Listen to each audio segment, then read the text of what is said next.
नमस्कार, मेरा नाम कुंदन शर्मा है और आज मैं आप सबके समक्ष अपनी एक कविता प्रस्तुत करने आया हूं जिसका शीर्षक है प्रकृति एक झूठ। मुझे जब मिलेगी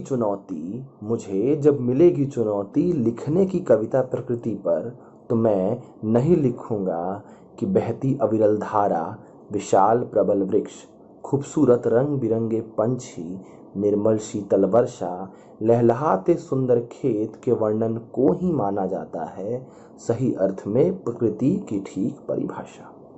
बल्कि मैं लिखूंगा कि नदी का पानी हमेशा से होता रहा है स्वच्छ और काला। तैरते रहते हैं उसमें प्लास्टिक की थैलियां, टूटे फूटे मिट्टी के बर्तन, विसर्जन में डुबोई गई मूर्तियां, सड़े फूलों के मालाओं के गुच्छे, और अंदर से पानी होता रहा है उसका सुर्ख काल स्याही सा गाढ़ा। मैं लिखूंगा कि किताबों में जो छपे हैं वृक्ष के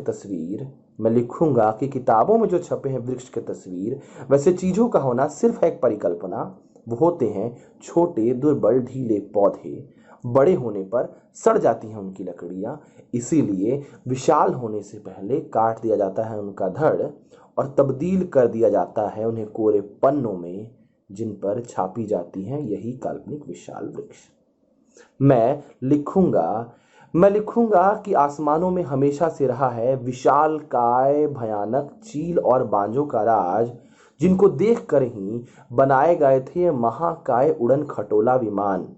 और ये दिलकश सौम्य पंछियों के चित्रों को जो छापे गए हैं किताबों में, उनको सोचा गया था उन रचनाकारों द्वारा जिन्होंने सोची थी शक्तिमान जैसे उड़ने वाले शूरवीर के काल्पनिक किरदारों का इन किताबों में होना। मैं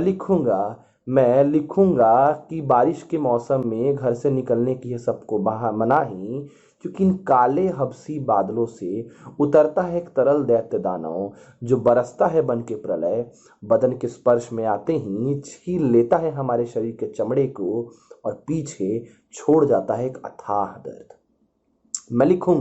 मैं लिखूंगा कि विटामिन के गोलियों से ही मिटाई जाती है भूख, और ये लहलहाते हरे भरे खेतों का होना सिर्फ एक स्वप्न है,